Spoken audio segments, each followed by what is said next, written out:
Hey, there we are. Welcome, everybody. We're back online. Streaming to the universe here for our Q&A time, our open forum, or Ask the Pastor Anything, weekly, whatever this is. I'm Christopher Manti, pastor of Endtime.Church, and maybe yours as well. Crazy thought, or I could be even crazier. But I want, no matter what your situation is, I want you to feel free to bring up anything you want right now, whether you're watching on X or YouTube or Facebook or on the Endtime.Church app. Any of those places, please just say so, ask the question, make the comment, express the concern, just say hello. Whatever's on your mind, whatever you want to ask about or talk about, time is for you. It is not my time. It is not church time. It is not a sermon time. There's no preconceived notions or plans other than what you all want to bring up. So it's on you. Ask your questions now. As you see the scroll at the bottom there, you can always ask whatever you want and have Christian fellowship 24/7. We have our own app called Endtime.App. Endtime.App. Just type that into your browser or your phone or whatever.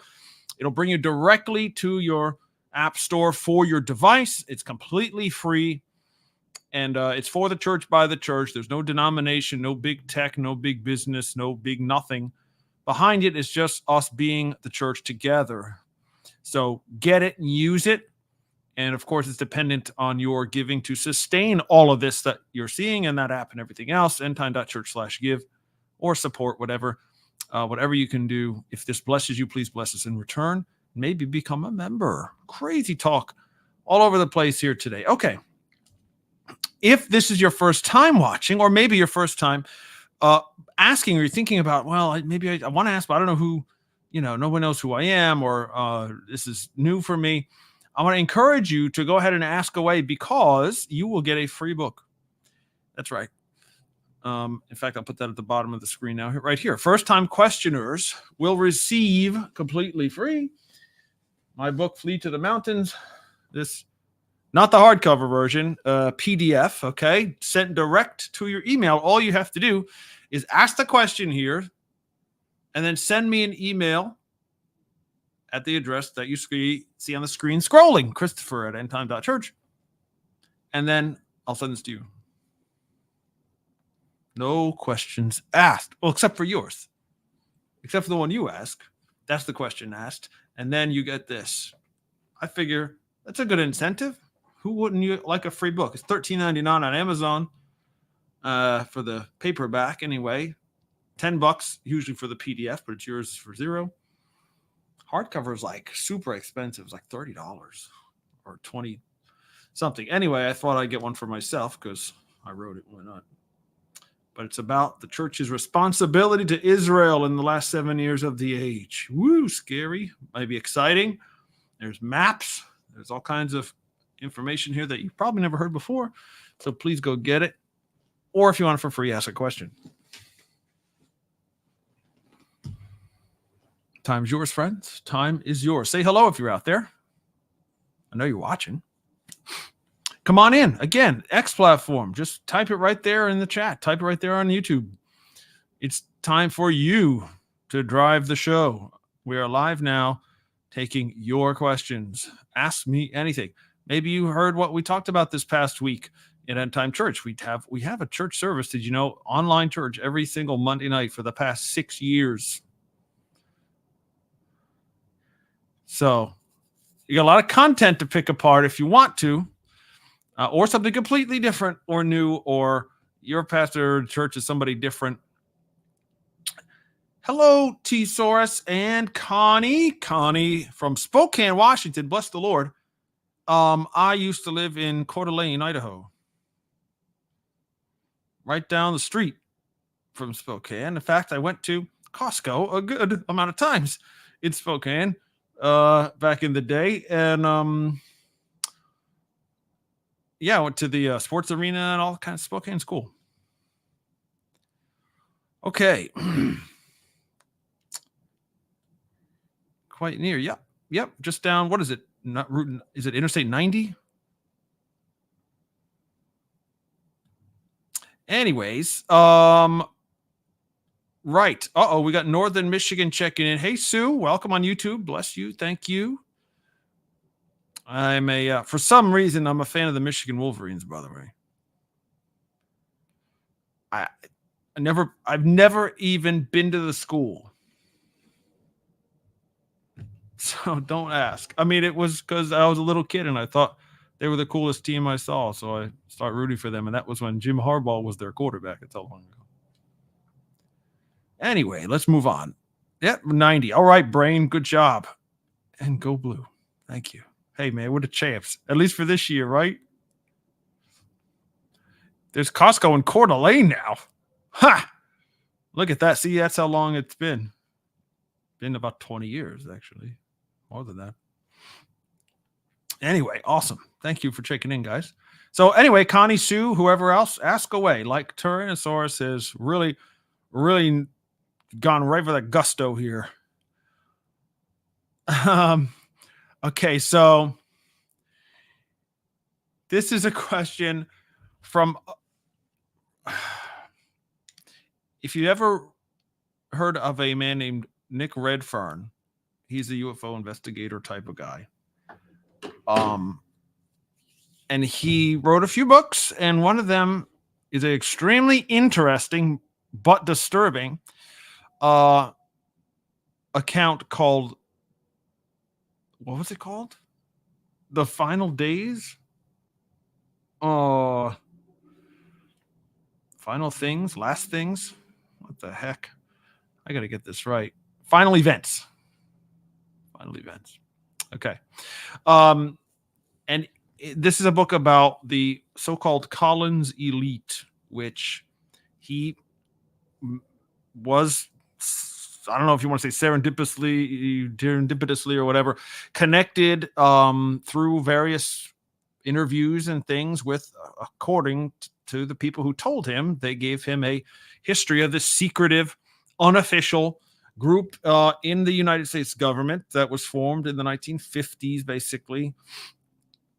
And they're either all Christians or Christian based, and they believe certain things about the UFO phenomenon. Anyway, part of this book by Nick Redfern, it opens with this tale or this account of a pastor in, what is it, Kansas or Missouri or Indiana? Pastor Bochi, is that how you pronounce it? He's is it a Methodist or Episcopalian or what? Anyway, a semi-major denomination. He was approached, this pastor was, by two men who claim to work for the U.S. government. They are physicists or were physicists. This is in 1991, I believe, if my memory serves. And they confided in him because apparently they searched him out and saw that he was a Christian pastor, but also sympathetic or was doing, common sense, real research into the UFO phenomenon himself. And so they thought he was a good person to connect with, to tell him this crazy story about what they were involved in and with in this Collins elite type of group in the government. And apparently what these two guys told him essentially is the group that they were with was using psychic abilities or spiritual abilities for weapons' sake against the enemies of America, or that was the plan. And the reason they got these powers, or they learned about how to use these abilities, was from UFO, what you would call extraterrestrials, or what they believe are spiritual entities, demonic, maybe angels, maybe something, whatever, some kind of dark, evil entities are actually behind the UFOs, and they're instead of just running, like saying the heck with this, we're not using that. The stuff they use against us, apparently the people in this group are like, well, let's use what we've learned from when they lie and manipulate us and these abilities that they have apparently over people. Maybe we could use this ability over other people in like a warfare thing kind of way. And they got very weirded out and said we're not okay with this anymore, but we're not going to quit either. That's what blows my mind about this case and other cases like this. You've seen something so evil going on that you wouldn't just quit anyway. But they're so upset about what was happening, they figured this is the way to get it out there to the world, apparently, was to tell this particular man. Anyway, do I believe them? I don't know. They came with pictures as well. They came with photos and a story, and these photos that they showed. And I've heard the pastor interviewed, after this, and it really happened. He was really had this meeting, and they really did talk to him, and they really did show him these photos and tell him this account. And basically, they just showed 3 dead people. They were all harmed or murdered, killed by these, whatever you'd call extra abilities, spiritual or psychic abilities, were used as a weapon, and they were killed in very physical ways, not just like in a mental way. They actually had physical damage, even though no one touched them, type of stuff. I don't know what to make of that. I don't know. I haven't processed that. This is kind of a new story to me, just the past couple of days or week or so. Just catching up on this whole Collins elite side of what, because I'm concerned about that as a Christian, as someone who who I believe God has called me to shepherd the people of God, whoever He sends along. That this is a big deal to me. If there's a Christian group that believes something very odd about or very dangerous about the UFO phenomenon, and they say they can prove it, that's one thing. And then now they're actually involved somehow with this warfare, making weapons from demons or powers that they were shown. That's just not cool, right? We can't be doing that. So anyway, I don't know, Darren. I don't know if I believe them or not. It's a very extreme story. I don't know yet.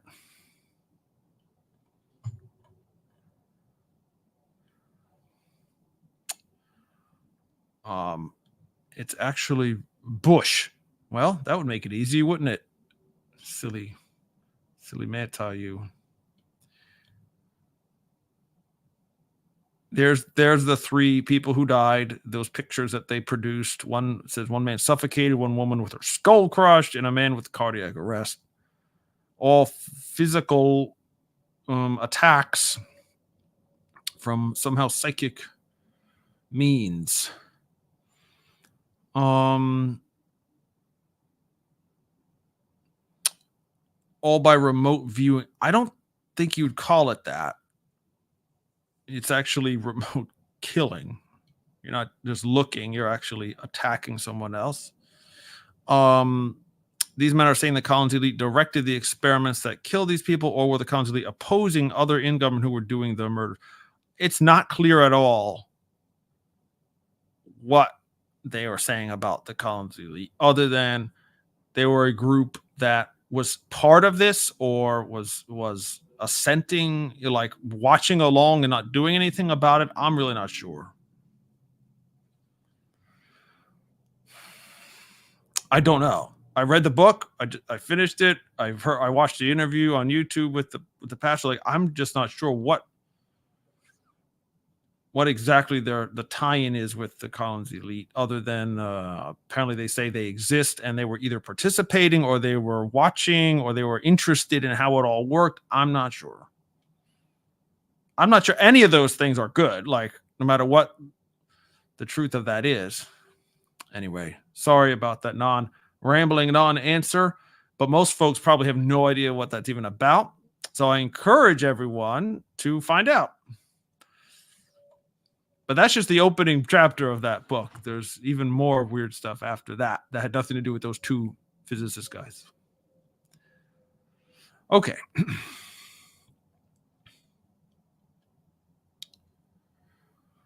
Connie says, so what do you say about East Coast stuff? I don't know what you mean by that. I live on the East Coast now, or near enough, the Eastern Seaboard.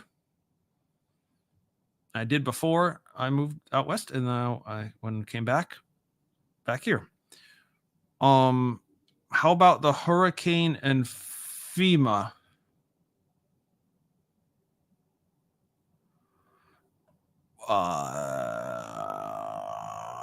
You mean, are they connected?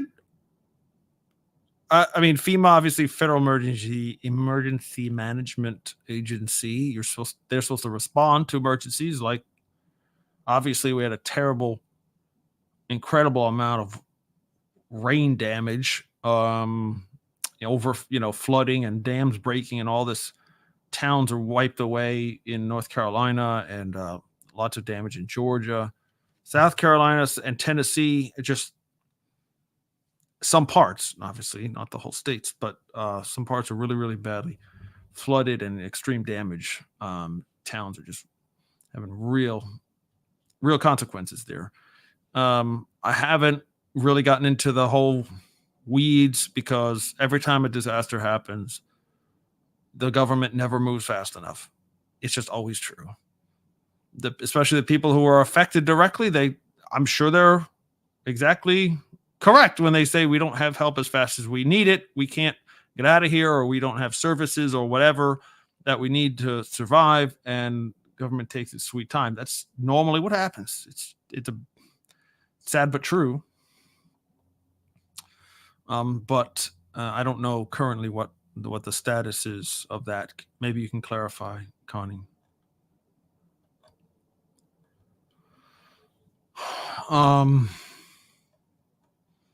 Let's see here. I'm scrolling.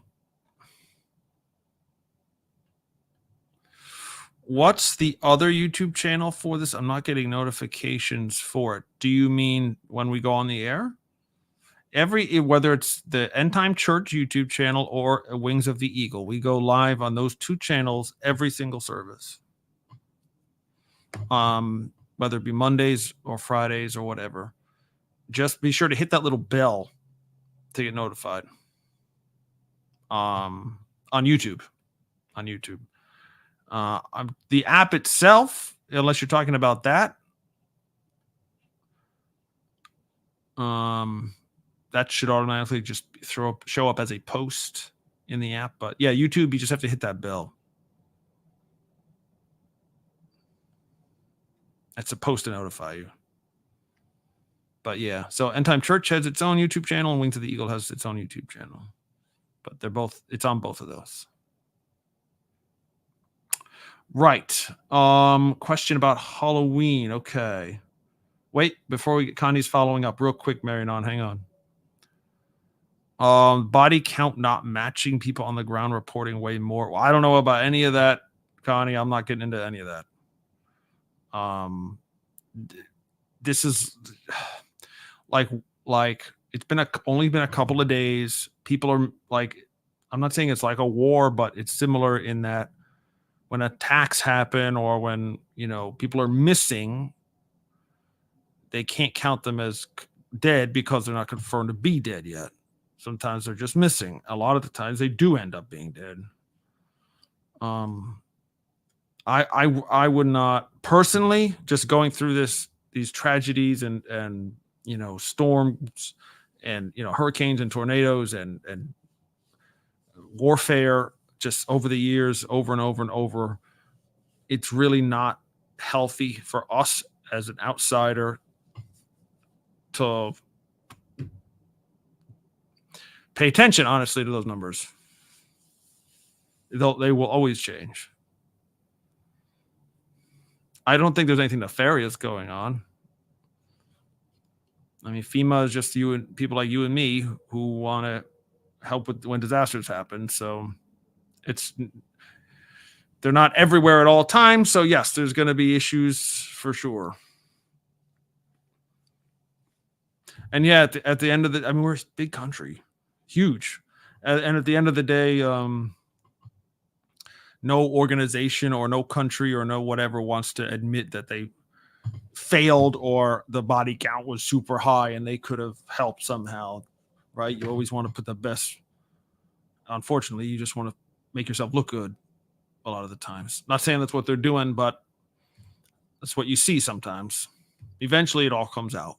Eventually, the truth comes out, and it's sad. Obviously, the damage is great.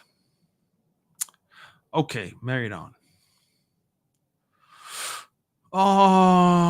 Says Halloween, right? Okay, so we're in October. We're in that part of the calendar. What do you? Is it okay for us Christians? I know this. The opinions on this are all over the place, guys. I realize that. Okay, I really know that. You've been in and around believers in churches that run the gamut, that are totally fine with it, and some that are say it's totally Satan's business and you shouldn't have anything to do with it. So I'm big on the real deal, like the history of things, and if it's really evil or really neutral, or maybe even started in a good place. So basically, it started. I mean, the Sam Hain and the pagan stuff. Nobody celebrates that. So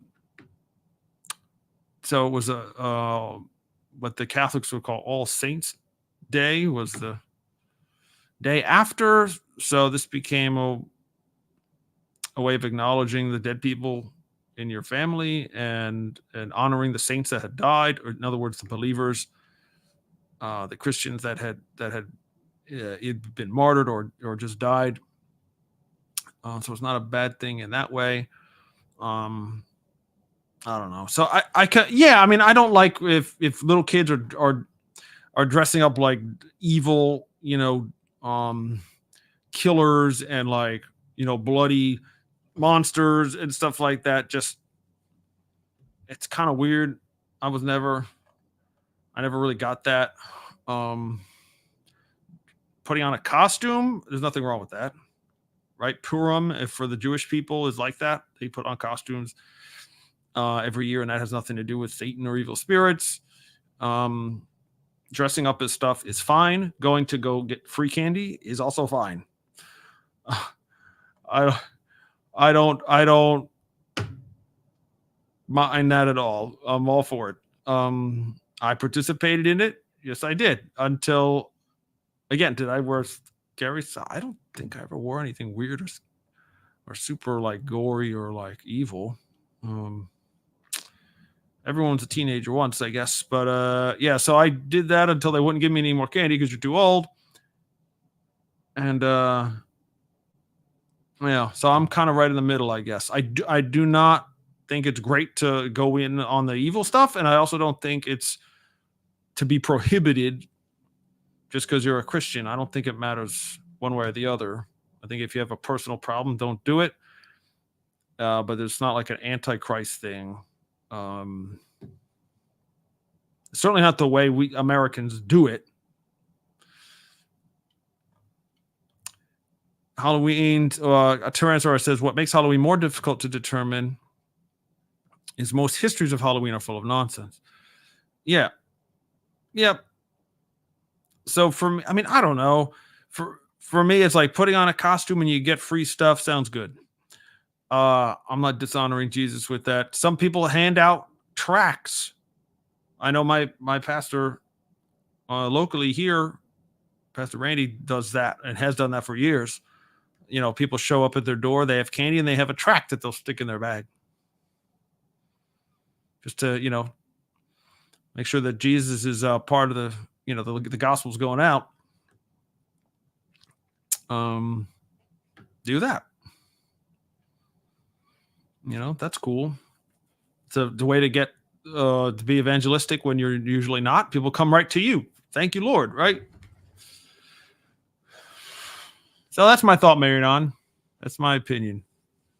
I'm not totally into it. It's certainly not a Christian holiday. It's obviously it's become a thing where you can get free stuff if you dress up like something else.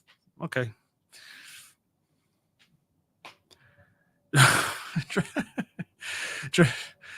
Tyrannosaurus always makes me laugh. Dress up as original sin. That is scary. And come on, if you're a kid, dressing up like a monster is fun. That's right. It is. Scary movies for some people are fun. I was trying to think about this the other day because obviously we're in this again. That's in the season, so some channels on your TV will be playing scary movies all day, and some of them are good. I enjoyed them.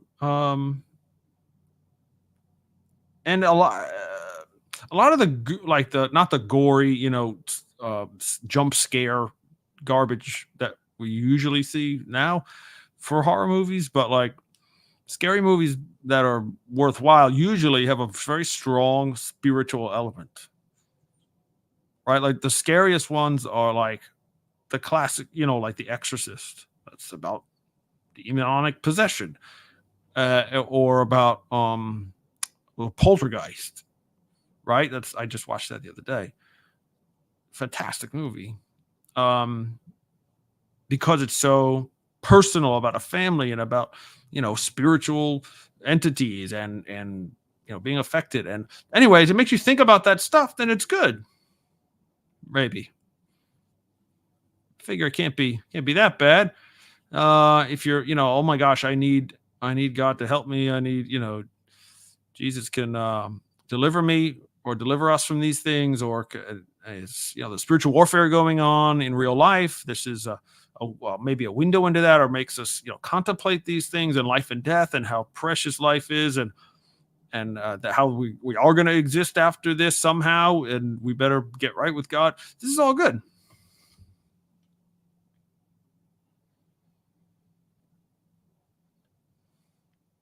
Scary movies are fun because to be really scary, you got to have great writing. That's the problem. Usually you don't, but yes, when you do, I think it's physical. At least to me, when I just thinking back when I was younger, I used to watch all the scary movies just because like there's a physical it's like a roller coaster.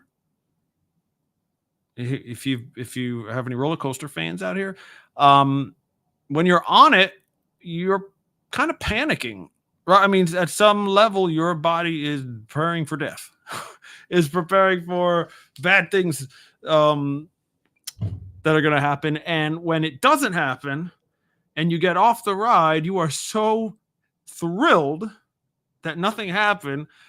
At some level, even if consciously, you're going to be fine, but at some level, your body was still nervous. And so it releases the endorphins or the adrenaline that you get from after the experience. You feel great. You feel good.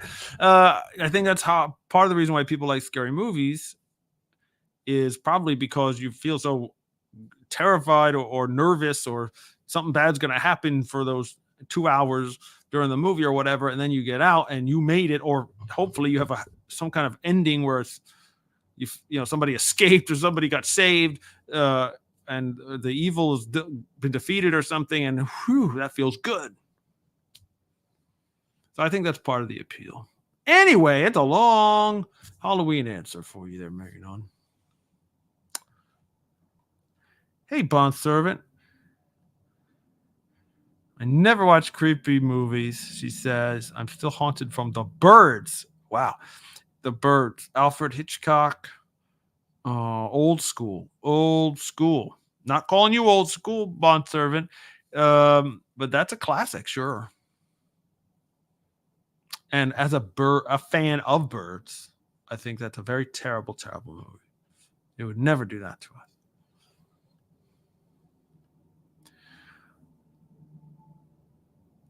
What made the Tyrannosaurus says what made The Exorcist truly scary wasn't so much the antics of the girl, which was kind of gross and overboard, right? But the fantastically written priests and how they behaved. Yeah, that is, you really feel like you're in the room with them, or can appreciate, they're just people, and like you can relate.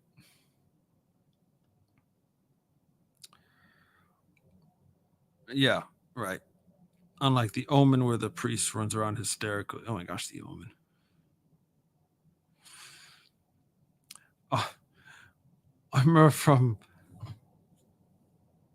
every time I watch Jurassic Park, which is another great film, the Sam Neill, right, the paleontologist, main hero guy, he was in The Omen Part 3. He played the Antichrist. That's what I remember. And he died, of course, at the end of that movie. Sorry to spoil it. I believe he died in a church with Jesus like looking over him and this light filling the room. It's pretty neat. My mom loves scary movies and murder mysteries, Bond Servant says, but I saw The Exorcist with a friend and did not find it entertaining. No, I did not. Yeah. It's not your typical entertaining movie, that's for sure.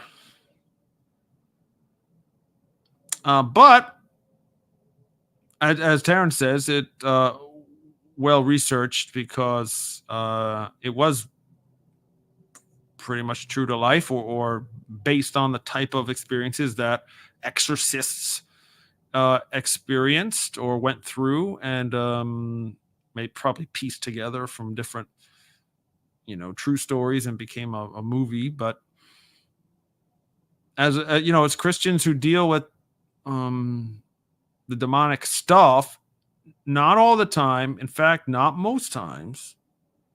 Not everything is a demon. Not you sinning or people sinning or not is not demonic. Sometimes you have to deal with that part of reality, and that is part of reality. And like we've been talking about the past couple of months, basically with this theories about UFOs and the entities behind that. A lot of people will, assign demonic or, they're demons or it's demons. Well, I tell you for sure what demons are and what they desire to do, if we believe the scriptures, is they want to possess people.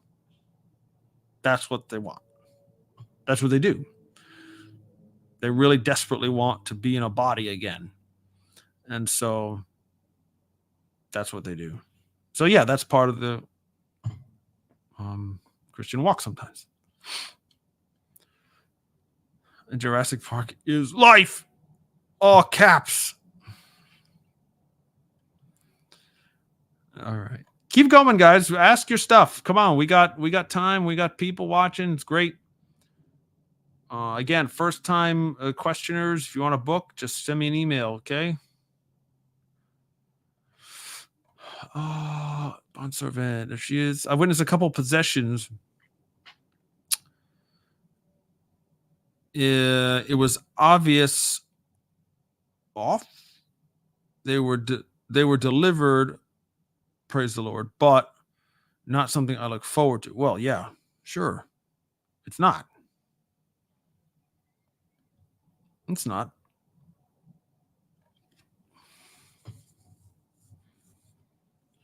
And I can tell you a little bit about it. Dr. Anderson, who's my associate here at Endtime.Church, can tell you a lot more about it. He actually did a full-on demonology type of course of study, and now in part of his, I don't know, was that part of his doctorate or not? I don't know, but he's been involved in several of those situations. So where weird things happen,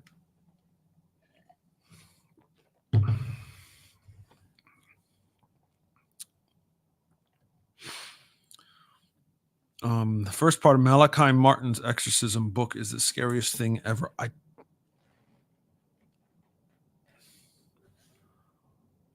don't think I've read that. I don't think I've read that. So I can't confirm, but I'm sure it's right.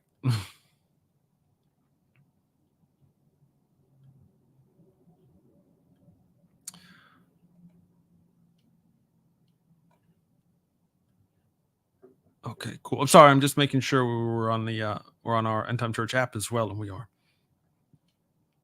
Let me check around on YouTube and Facebook, the other accounts that we have, because we send this to so many different places, to see if I'm missing any comments or questions here. Stand by.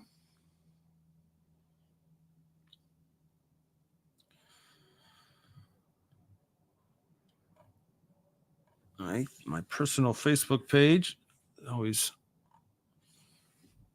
good for a interesting visit or two. Aha! Hello, Charles. Okay, Charles. This is right after about 25 minutes ago now. My bad. But he says, "Happy 2025. Be ready for the ride." Well, not yet. It's not. I guess. Oh, you mean the Rosh Hashanah, the New Year, Jewish New Year? Definitely Happy New Year for that. Not 2025 yet on that calendar, or that calendar is totally. What year is it?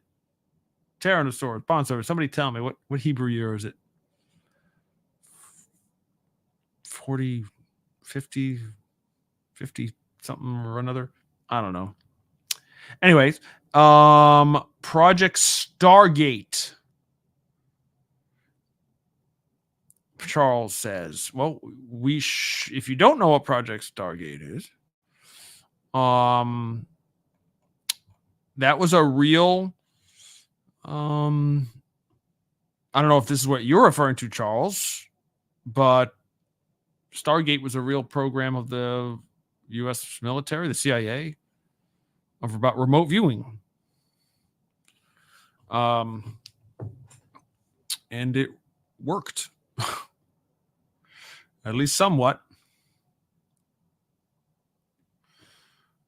But thank you for the comments, Charles. And checking my personal YouTube page as well. 5785, Bondservant says might be the year. That could be. Again, we don't know if that's right either, but the tradition, Hebrew tradition, has something like that. Sounds right. Maybe I'm simple-minded, but I think many exorcisms are too involved. Just tell a thing to leave in Jesus' name. I'm with you on that for sure. It does not have to be a big process. It just doesn't. It's okay not to like scary movies. Totally okay not to like them. They aren't for everybody. That's for sure. When we need non-morbid people in the world, we do need those. Yes, we do.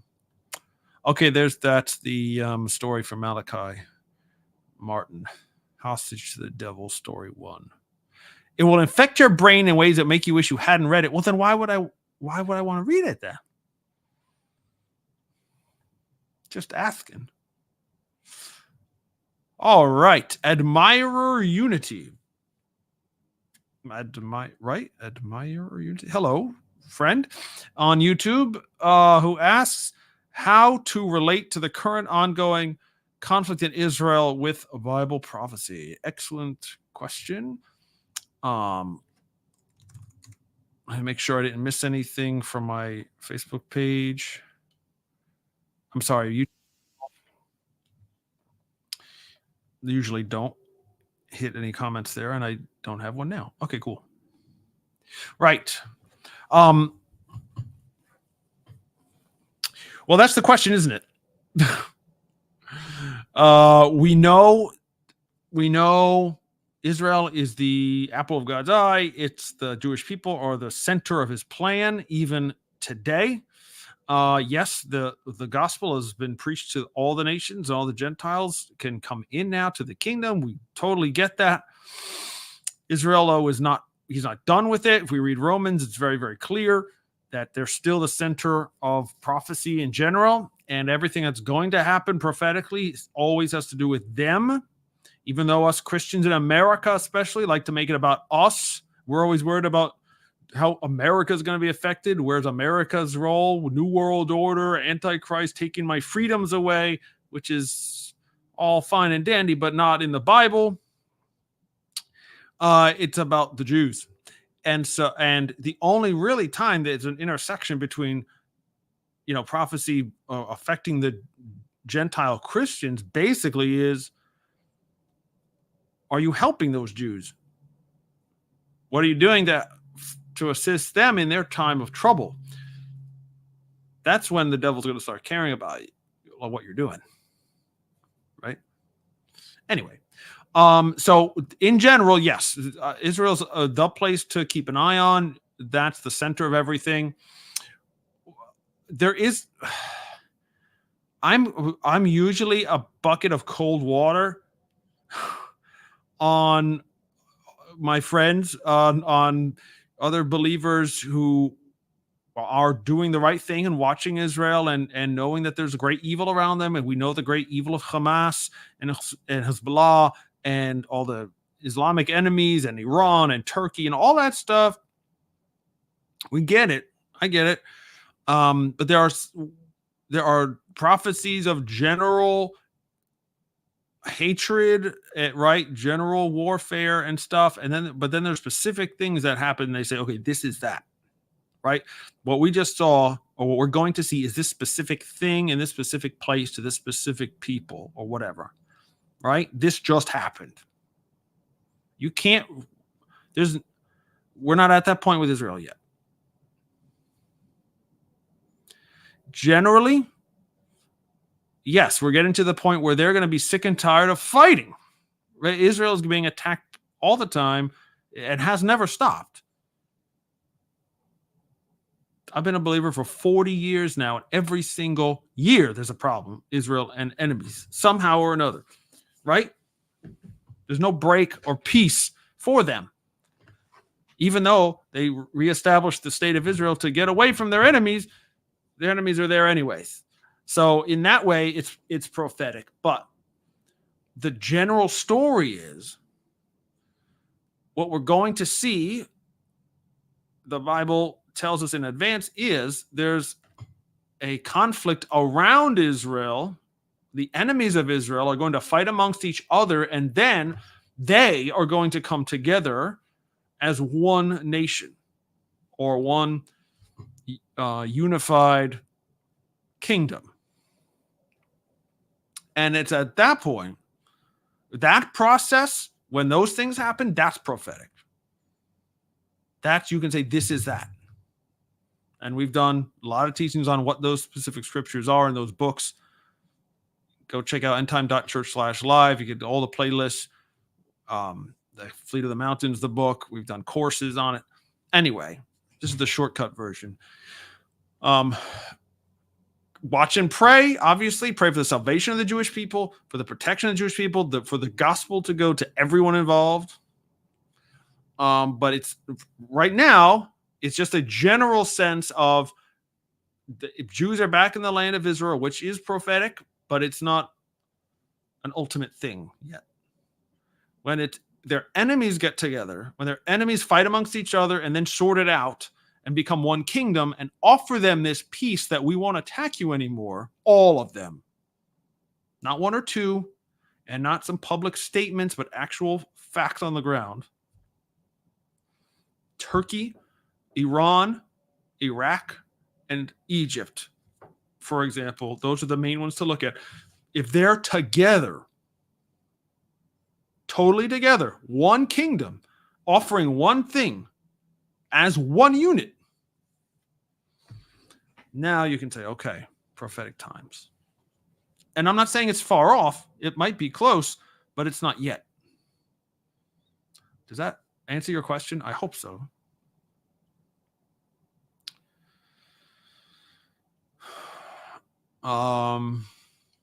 Israel's the epicenter. Yes, to use an earthquake term. Yes.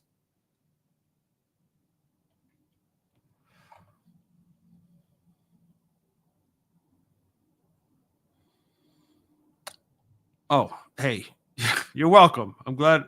Hopefully it helps somewhat. No problem. Thanks for asking. If you want the book, just send me an email. See at the bottom of the screen? Just say, hey, it's me, Admire Unity from YouTube. I asked you that question in Q&A. Send me the book for free.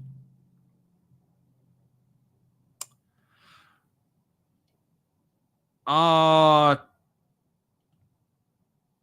wrestling with Daniel 11 on who is the fourth Persian king. Well, join the club. Actually, hang on 1 second. And Claudia is going to chime in on that. Hey, Claudia. And I don't want to leap over you, Bond Servant, but Fringe from X is checking in. Thank you, my friend, for coming and asking something. You're awesome. And Fringe has a real interesting personal story, you guys. If you don't know, go to Twitter X and find out. Follow her, and you will be educated. How do you see the negative alien agenda playing out? I don't know. See, so you learn about me is when I don't know something, you'll know that I don't know. I'll just tell you I don't have any idea. I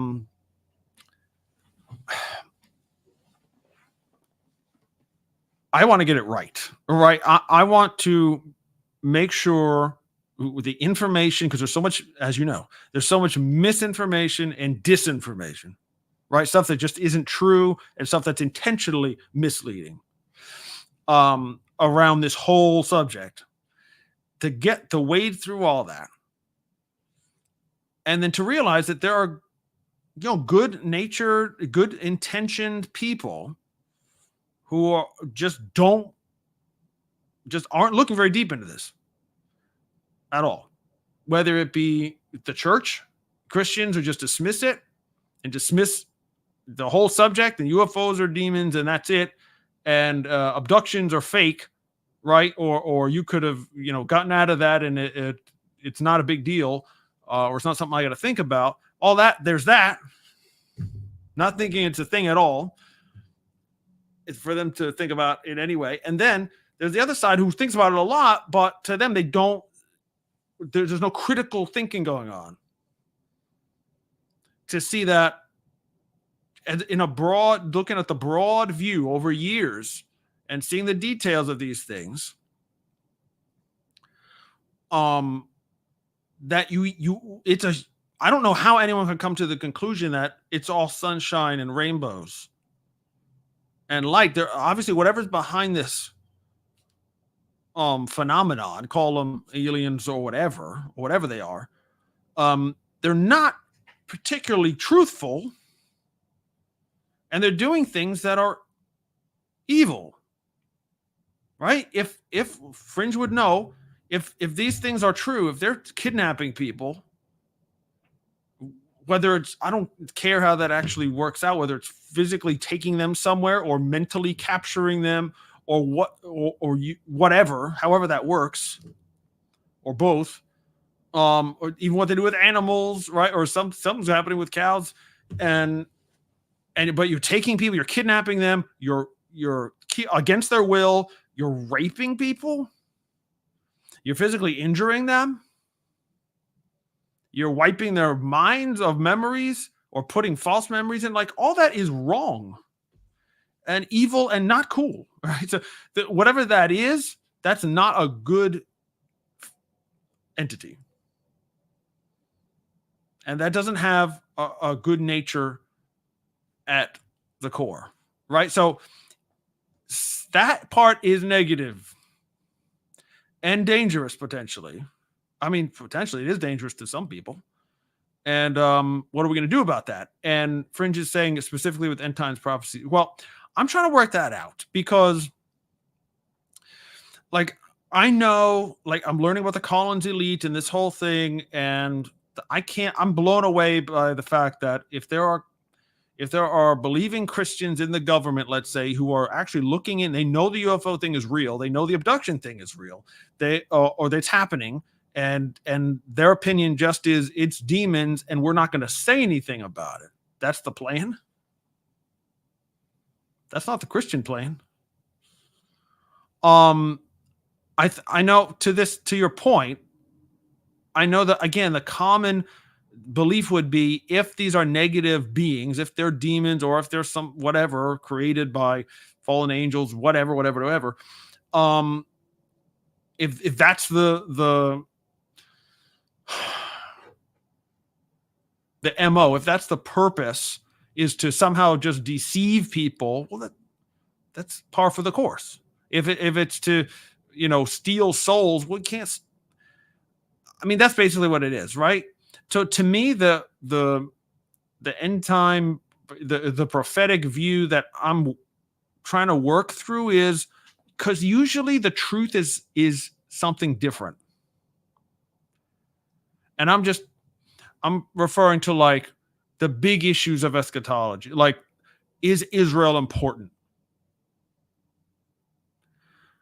Yes, but you have basically two wrong answers in most of the church. Almost every Christian that you will encounter, just as an example, is wrong on both sides. Either they think Israel is not important, God is done with the Jews, that's over with. It's all about the Gentile church, and the country of Israel means nothing. That's one error. And the other error is God is so he's totally consumed with Israel to the point where we're going to be all the other believers are going to be raptured off of the earth, and he can't possibly do everything at once. He's got to only concentrate on the Jews for 7 years, and all the prophecies about them are only them. There's no Christians left on the world. Those are both not true, but they're both the majority, right? The majority over on the left and the majority on the right believe one of those things. So I don't mind split it, but you got to work through it to get to the truth of the matter. So I am not willing right now to say UFOs are demonic, period. They're demons. Well, I know they're not demons. They could be something else, right? I'm just theologically like, I don't get it, how this popular belief can be true. But I also don't think it's this other version of it has to do with gathering people for Armageddon and this is a terrible situation and we've got to God's in control of that. Or that people are opening up black magic and they're pulling in these demonic things, and that's why we're seeing UFOs and aliens and stuff. I don't think that's true either. I mean, I don't think it is. That doesn't mean these things are good or positive, or that they're just, other life forms from a million years away, light years, and they just don't know any better. I don't think any of that's true. That's not where the evidence is. So I'm still trying to plow through that fringe. I don't have an answer right now. What I'm suspecting, where I think God is leading those who are willing to consider, anything, the truth, and regardless of what man might tell us, is that there is a role for this, for these entities and this, what we would call technology, right? Even though it seems like supernatural, like it's actually some type of technology that can be used or created, or like a weapon, like we we're talking before about the Nick Redfern stuff, or what what you have experienced. This is all weaponized technologies, right? Basically, that part of it, I think, could be part of the scenario. Not only in the what we're told are going to be supernatural, miraculous events, like to deceive the world kind of miracles. It doesn't say like from people, like legitimate, how did that just happen type of stuff. Like that kind of thing, even to the point where what I'm looking at as far as what's happening next, what can we look for? Like the other person was just asking about what Israel's role is right now, or what's happening there. What does that have to do with anything? The next step of this is the Iranians are going to somehow conquer the entire Middle East with some new weapon, or in a way, in a using something that you can't fight against. That's not popularly taught.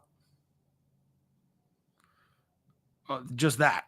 But the fact my gears are turning in maybe what they're going to be given, not that they created it, but maybe they're going to be given some type of super weapon from non-human intelligence.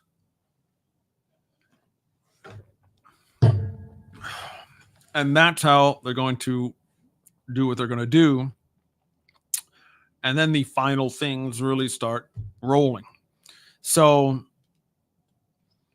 in my humble opinion, they will likely play a role in the great deception. I mean, it's possible. Sure. Yeah. I mean, if they're liars, if they're not who they say they are, or if, just by definition, right? If you're not telling the truth, you have another agenda. You have another purpose in all that you're saying and doing. Why are you here making yourself kind of sort of known, but not really? Have you cut a deal with the governments of the world to not say anything? Right? There's a lot more to be unraveled with that. And I don't, if it is a legitimate bunch of entities, folks, trying to deceive somebody, yeah, it's going to have to come out. So yes, I'm definitely wary, and I'm more for sure on the side of whatever it is. It's not good. We should be very cautious and take it seriously and take it like a threat, as opposed to, they're just here to stop us from killing each other, which of course is nonsense because we're killing each other like crazy.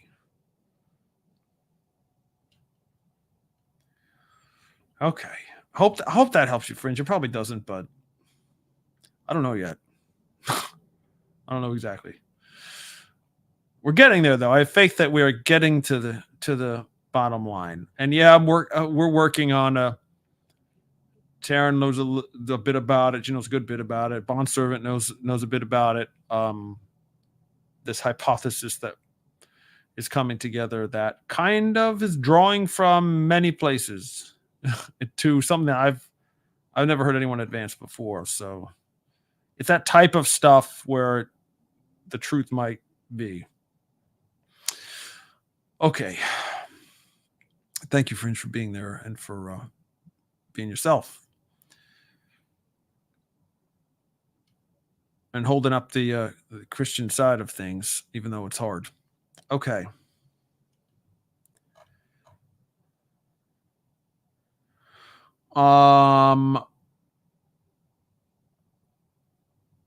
Wrestling with Daniel 11. Claudia says, same with the fourth Persian king. Where is the last four begin? How to spot the fourth according to Daniel. So we've done a Daniel study. We did a verse by verse. We talked about that a pretty good amount. I'm not saying the answers are all in there, but there's definitely some scriptural digging that went on, and basically depends on when you start counting. If you think Daniel 11 is a yet to be fulfilled chapter, and I believe the whole chapter is futuristic, another futurist, because there's too many parallels with Daniel 8 and 7, and we know those, particularly 8 is futurist if we understand it. And so yes, if we line those up, that there's 4 kings yet to arise in Persia, and depending on when you're starting, we're either on the 3rd right now or the 2nd. The king being the Ayatollah. The Ayatollah it means supreme leader. So that's the definition of a king. Now there's that little issue in Daniel 8 about these two horns. You could say, well, there's the kingdoms of the kings of the Medes and the Persians.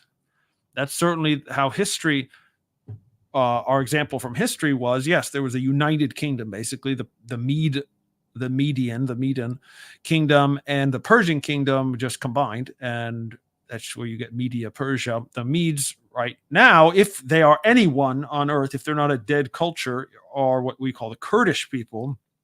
The Kurds claim to be descended from the Medes, so that's possibly they are very involved in this coming Iranian action. Either they're going to be part of it, like the aggressors, or they're going to be targeted as the victims in that. That's possible. But anyway, so as far as those four kings in Daniel 11, we should definitely be looking at just who's the leader of the country, of what we call Iran today, which is in the olden days would be Persia in the south and Media in the north. But today it's just called Iran.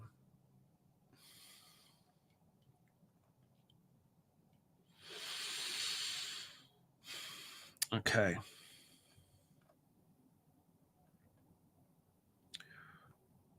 What if, now we've been on for an hour already. Oh my gosh, guys, we got to try to wrap it up soon. What if the countdown of the four kings began before Israel became a nation? If the Ayatollahs didn't they come way after that thing of the Shah of Iran being over? The Shah of Iran was in power since before 1948. So that's why really depend. When do you start then? Since 42, I believe. So the Holocaust was still going on, and he was still the king of Persia.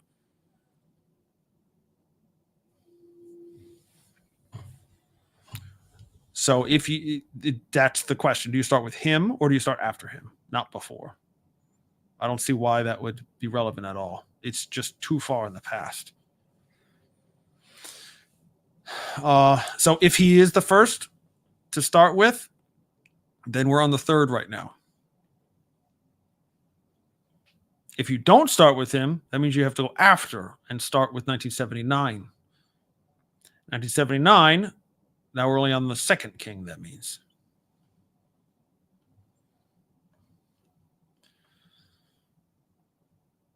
Out of curiosity, Fringe, if you're still here, you might want to address this. Have true believers had UFO encounters like actual alien experiences? Yes.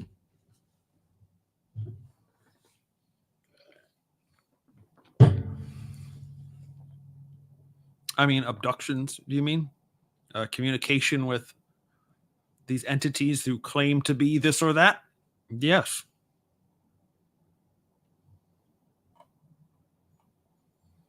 And Fringe can answer for herself, but she's not the only one. There we go.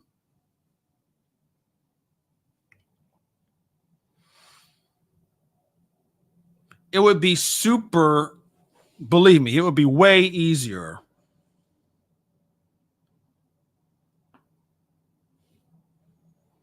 There you go, bondservant. It would be so much easier. I think everyone would agree. Everyone here would agree. It would be so easy to say Christians don't get abducted. This whole experience never happens to Christians because it's all a lie. It's all satanic. It's all demonic. And therefore, demons or whatever can't touch Christians. They can't be possessed. Therefore, something like this could never happen because it's too intimate, right? It's too, the deception would be so deep. You don't even know you're being deceived. Like God would never, that's not how the Holy Spirit works. It would be so easy if that was true, but apparently it's not.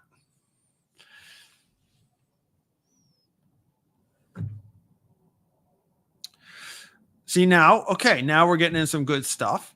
Fringe says that, and again, she has a story, okay, that you should know. The aliens and UFOs, in my humble opinion, are just tools of the fallen recreating Genesis 6. So now, what is Genesis 6? And that's a good starting point for sure.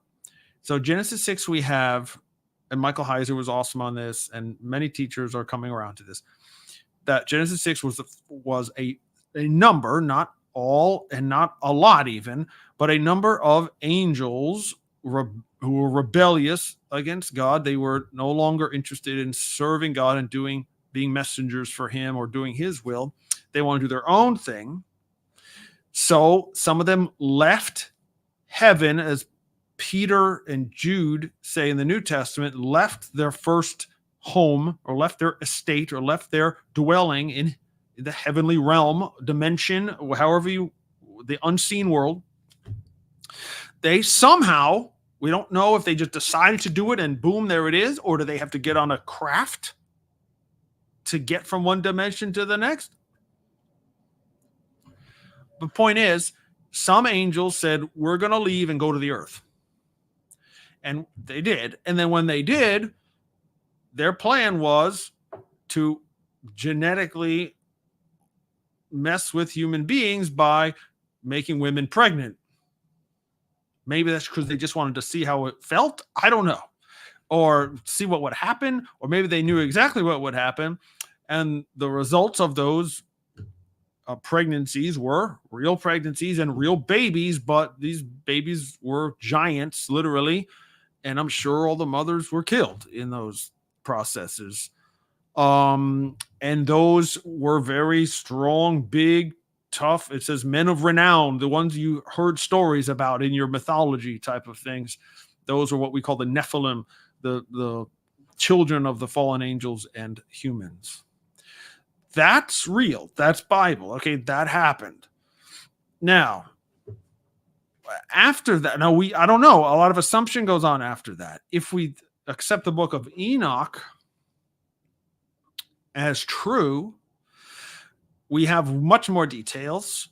We have those angels are actually teaching humans, whether it be the women that they raped or the children that they got born or just every other humans that would listen.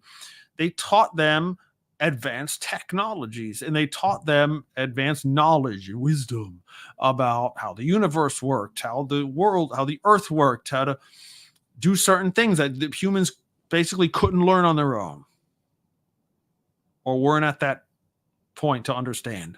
But they kind of forced that issue and they learned really, really fast all of a sudden. And eventually, I think you got the Tower of Babel because of that knowledge. But what happened to those angels who came down? They didn't go back to heaven. It's not like they made it, okay, we're done here. Let's go back home. Can't do that. That's I think the part that a lot of us don't think about. You can't just come to the earth and then go back. They decided to leave like permanently. And Enoch says that they were now, and Peter, tied up, imprisoned in some kind of prison, underworld, Sheol, Tartaru, whatever you want to call it. It's someplace in a desert wasteland with rocks where they can't get out until the day of the Lord. Like until the judgment, until Jesus returns type of stuff, they're not getting out. Right? So there's like a consequence for an angel coming to the earth and touching a woman, for example, right? Or doing anything in the earth. They can't go back. So, okay, that's that. And then there's what happened to their children. We know the flood came of Noah, and part of the reason for that, probably the main reason, was these Nephilim, these unnatural hybrids, okay, that were made. They couldn't be here. God didn't intend them. He didn't want them. He didn't create them. So they died. And since they weren't a normal human being and God was not creating them, then he had to do something different with their spirits. They had spirits, right? It wasn't just a flesh body. They actually continued on after that body died. Their spirits continued, call it a soul or spirit. That's where we get demons. That's what Enoch tells us. He says the demons are the spirits of those dead children, those, children born. They were adults, most likely, right when they died. But they were big, giant people. And those are the spirits that we call demons. So, and those demons are bound to the earth. They're under the earth. They're seeking someone to possess. But it's very, nothing else is necessary. Like they're here or they're in their underworld and they want to, find someone to live in. And that's what Jesus tells us in the Gospels and so forth. Okay.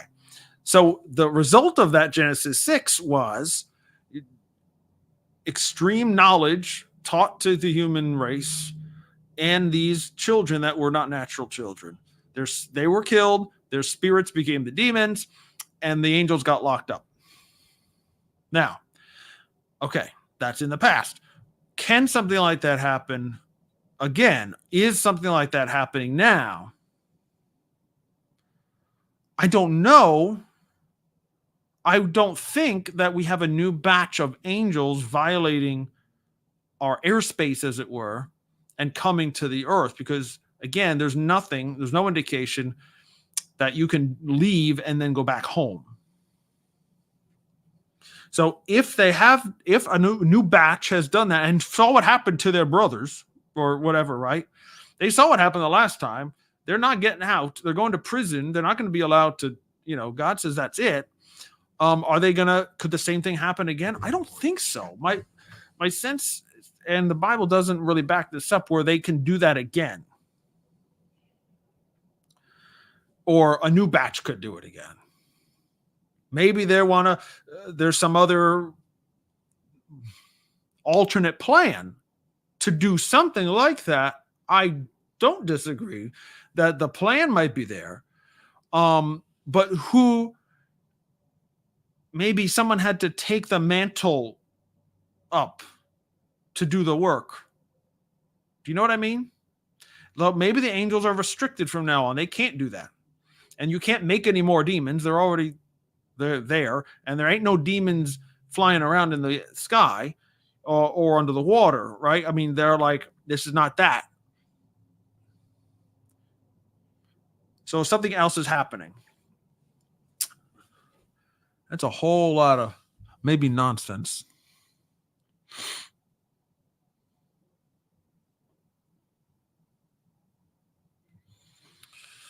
Maybe I have misunderstood, but I thought you debunked the Genesis connection. Did I? I don't know. No, I mean, that definitely happened. Could something like that, again, can something like that happen again? Not in that, I don't think in that way.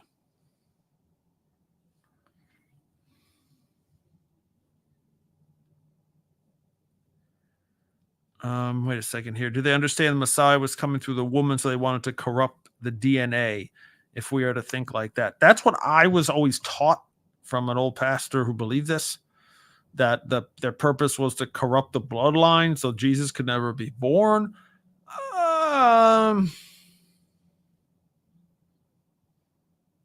Maybe.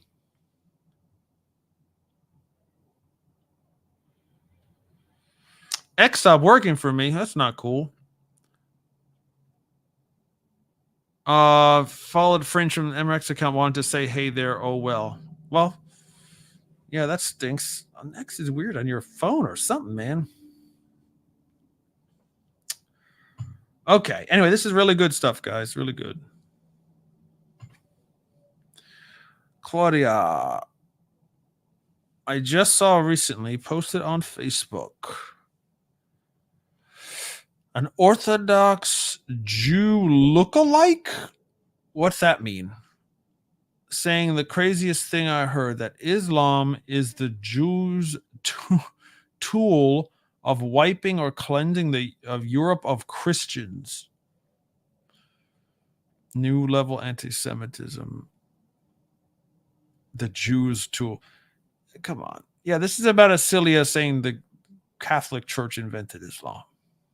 I mean, it's even dumber, honestly, because there's no commonality. And why would you create your biggest enemy? The radical Islam is much more interested in cleansing Israel of Jews than it is of cleansing Europe of Christians. Come on, let's be serious, okay? That's the point. That's why Islam exists, just to kill the Jews. That's why Revelation 12 reads the way it does. Right? First to the woman, even when Satan is cast down to the earth in the last 3.5 years. Yeah, you're going to have some major stuff happening then. But first he goes after the woman, the physical Jewish people. And it's only when he learns he's being restricted, whether it be by God or the church or both or whatever. The earth itself, it says, helps the woman where he can't do it, that she's protected supernaturally in this place called the mountains, the place of the mountains, that he can't kill all the Jews. Then that's when he gets ticked off and goes after the Christians. So that's more along the lines of what radical Muslims would want. Kill the Jews first.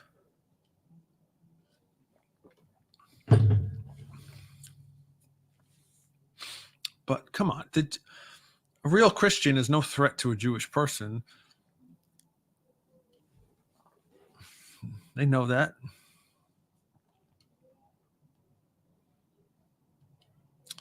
Okay, I think we're caught up. Okay, one more check of the Facebook and YouTube channels here, and then we'll call it a day if there's nothing further. Been a really interesting time today, guys. Thanks for the input. All right, Facebook looks good.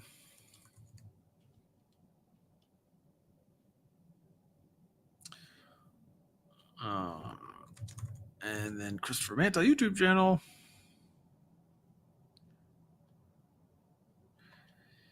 Looks fine as well. Okay. All right, my friends. We're good for now. Whew. All right, let's continue in prayer, obviously. Hopefully you're not in this crazy flood zone in the United States. Be in prayer for them and anyone who's suffering from war. Wars and rumors of wars, Israel and Ukraine and so many other places that there's human suffering, usually that we bring upon ourselves and we do to each other. And so I sincerely appreciate you all. Again, if any one of you first-time questioners want a book, send me an email. And until next time, which is Monday, Lord willing, we'll be back on Monday to finish up, hopefully, the book of Ezekiel and the Millennial Temple. And that should be very, very interesting. So show up on Monday for that, 8 p.m. Eastern. Till next time, Pastor Manti, and the Lord bless you and keep you. May his face shine upon you and give you that everlasting shalom.